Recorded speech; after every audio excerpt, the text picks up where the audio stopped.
Mahilig ka bang mag-beach, mag-camping at mag-picnic? Perfect na perfect tong automatic tent para sa'yo.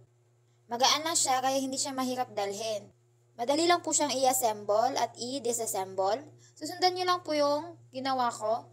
Iaangat lang po siya ng konti at ayan na, assemble ng ating automatic tent. May dalawang door din po siya dito sa harap at dun po sa likod. Ayan, kung gusto nyo pong buksan yung sa kabila, pwede din po. So, sa pag-unfold naman nito, kailangan lang po ng konting hangin. So, buksan nyo lang po ng konti yung pintuan niya para makalabas yung hangin na nasa loob. So, ito yung parts niya para sa secure ng ating tent na hindi lumipad at meron din po siyang instruction. Sa pag-unfold, i-unlock nyo lang po yung nasa gilid at i-push lang po natin to pataas ng ganyan. Konting push lang po at charan. Diba? Ganun lang po kasimple ang pag-unfold at fold ng ating automatic tent. Hindi nyo na po kailangan yung ipapasok-pasok yung mga bakal or mga stainless niya. Waterproof na din po ito siya ha. Ayan, kayang-kaya nyo lang po ito mag-isa sa pag-assemble at disassemble ng ating tent.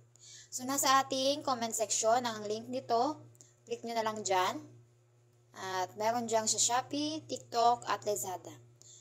Kayo na po bahala kung saan kayo order. Thank you!